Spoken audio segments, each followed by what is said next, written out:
காலையில் செய்திகள் வாசிப்பவர் சிவசக்தி ஸ்டாலின்.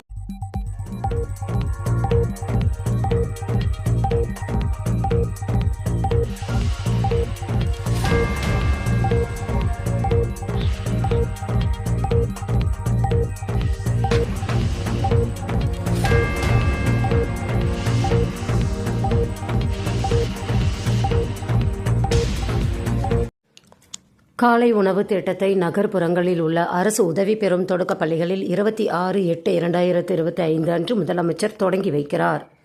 தமிழ்நாடு முழுவதும் நகர்ப்புறங்களில் உள்ள அரசு உதவி பெறும் தொடக்க பள்ளிகளில் பயிலும் 3,05,000 மாணவ மாணவியர்கள் பயன்பெறும் வகையில் முதலமைச்சரின் காலை உணவு திட்டத்தை விரிவாக்க மாண்புமிகு முதலமைச்சர் தமிழ்நாடு முதலமைச்சர் திரு மு க ஸ்டாலின் அவர்கள் 26/8/2025 அன்று சென்னையில் தொடக்கி வைக்கிறார்கள்.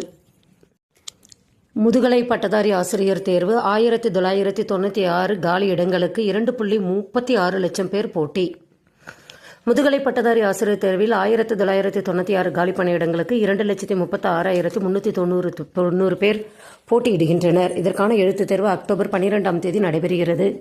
தமிழ்நாட்டில் உள்ள அரசு மேல்நிலைப் பள்ளிகளில் முதுகலை பட்டதாரி ஆசிரியர், உடற்கல்வி இயக்குனர், கணினி பயிற்றுனர் ஆகிய பதவிகளில் 1996 காலி பணியிடங்களை போட்டித் தேர்வு மூலம் நிரப்பும் வகையில் ஆசிரியர் தேர்வு வாரியம் அறிவிப்பு வெளியிட்டுள்ளது. இதற்கான ஆன்லைன் விண்ணப்ப பதிவு ஜூலை 10ஆம் தேதி தொடங்கி ஆகஸ்ட் 10ஆம் தேதியுடன் முடிவடைந்தன. இந்த வாய்ப்பை பயன்படுத்தி பல விண்ணப்பதாரர்கள் தேர்வு மைய மாற்றம், சான்றிதழ் விவரங்களில் குறிப்பிட்ட தவறான விவரங்களை சரி செய்வது என தேவையான திருத்தங்களை செய்து வருகின்றனர். மேலும் விவரங்களுக்கு www.tntrb.com என்ற இணையதளத்தை பார்க்கலாம். பள்ளி மாணவர்களுக்கு ரூ.1500 நாளை முதல் ஆரம்பம். நடப்பாண்டு 11ஆம் வகுப்பு மாணவர்களுக்கு தமிழ் மொழி இலக்கிய திறனறிவு தேர்வு அக்டோபர் 10இல் நடைபெறும் என அரசு அறிவித்துள்ளது. இதில் தேர்வாகும் 1500 மாணவர்களுக்கு மாதம் ரூ.1500 வீதம் 2 ஆண்டுகளுக்கு வழங்கப்படும். இதற்கான விண்ணப்பத்தை www.dg.tn.government.in என்ற இணையதளத்தில் பதிவிறக்கம் செய்து கொள்ளலாம். பிற பாடங்களில் உயர்கல்வி பெற்று ஊக்க ஊதியம். தணிக்கை தடைக்கு தடையணை உத்தரவு.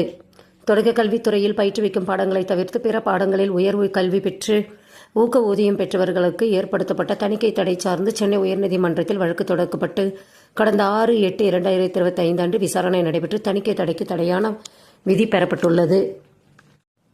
2833 காவலர்களை தேர்வு செய்வதற்கான அறிவிப்பை வெளியிட்டது சீருடை பணியாளர் தேர்வாணையம். தமிழ்நாட்டில் 2833 காவலர்களை தேர்வு செய்வதற்கான அறிவிப்பை வெளியிட்டது சீருடை பணியாளர் தேர்வாணையம். மேலும் விவரங்களுக்கு www.tnusrb.tn.government.in என்ற இணையதளத்தை பார்க்கலாம். செய்திகள் நிறைவடைந்தன. வணக்கம்.